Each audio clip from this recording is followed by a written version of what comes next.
welcome back to Nails Before Films. It's your favorite disgrace to society, back with another manga review. I reviewed the ending of Oshinoko last time, link in the description and top right corner now. So I decided to review another controversial manga ending this year, which is of course Jujutsu Kaisen. Same as last time, there will be spoilers, so if you haven't read the last manga chapter, or if you only watch the anime, maybe come back later if you don't want to know the ending. Anyway, let's get into it. I've actually reread the manga for this review, but I'll first go through what I thought of the ending when it first came out. I've followed the manga weekly since the Shibuya arc, and it became increasingly difficult to understand what was going on.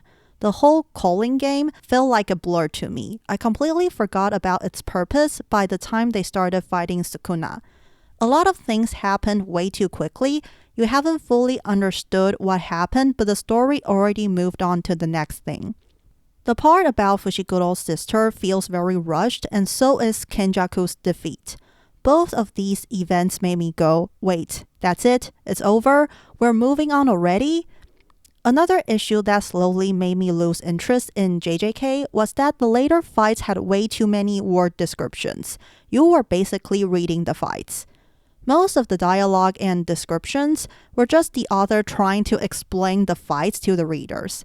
Unfortunately, not only did the explanations not help me understand what was going on, but they also made the manga even more difficult to read than it already was. Some of the curse techniques are also tough to understand. Case in point, Hakari's power. If you don't know how pachinko works, which is a type of gambling machine, it's likely that you won't get Hakari's power because the manga's explanation is insufficient.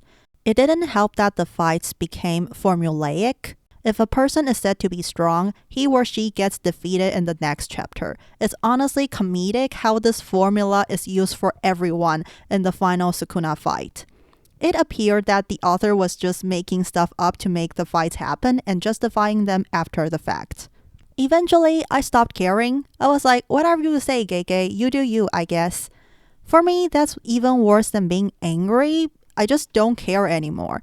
I still read it weekly because I rarely abandon any manga I read, but I stopped giving a fudge about the story. I just wanted to see how it would end. The sad thing is that the calling game actually started out fine, and I really liked some of the players. The lawyer guy Higuruma and the comedian Takaba are both decently written characters. Their struggles are relatable, and their character development is also solid. However, these decent parts are overshadowed by the tedious rules and fights. You don't really feel bad for anyone when they die because of how rushed the story is. Even though I like Higuruma, I didn't feel anything when he quote-unquote died. Besides, most of the other characters aren't memorable at all, the incarnated sorcerers are forgettable, and they're just villains for the sake of being villains. Even when they have a motive, it's usually just, I wasn't satisfied with my first life. The cursed spirits in the earlier arcs like Jogo and Hanami are much better villains. The only death that was done decently in my opinion was Choso's, but that's mostly because we really got to know him, and his character was developed over several arcs. It's a bit frustrating because the author is capable of writing impactful, emotional deaths, as we've seen with characters like Nanami. Why didn't he do the same for others? That was my thought when I first finished Jujutsu Kaisen.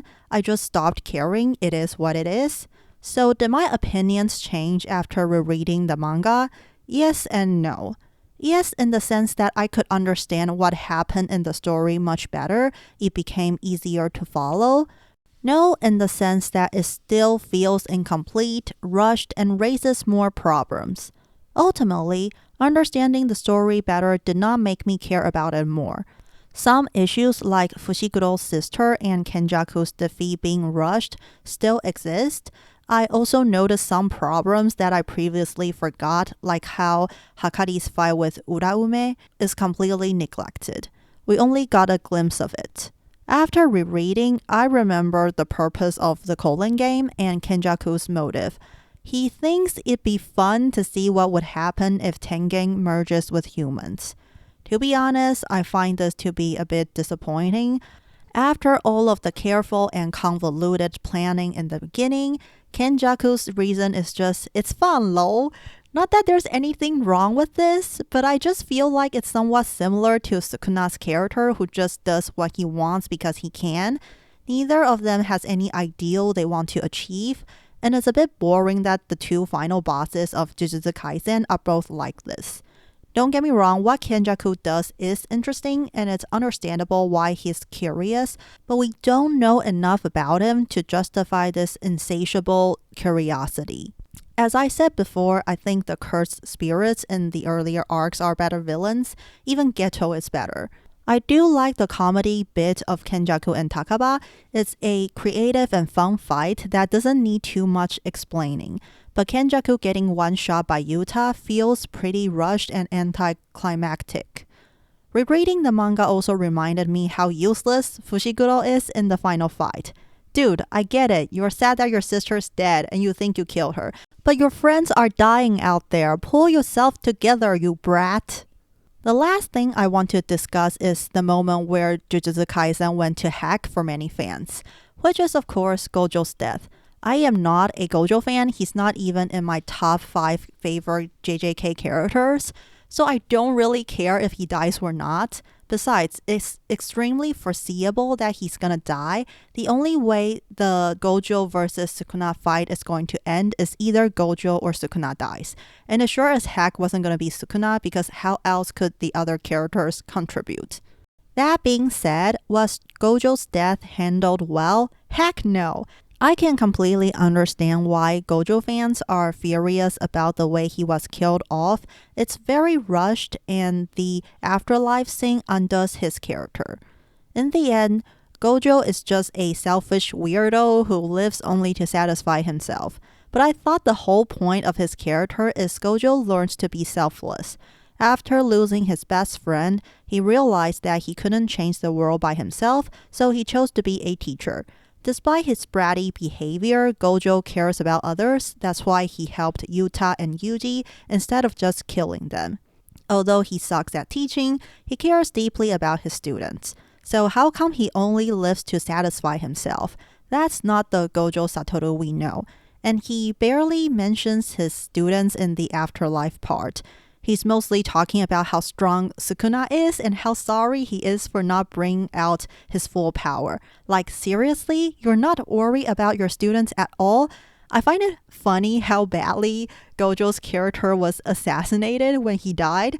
I can laugh at it because I'm not a Gojo fan, but I can understand why Gojo fans are furious. It's already mean-spirited to kill him right after saying he won, but even worse to completely destroy his character.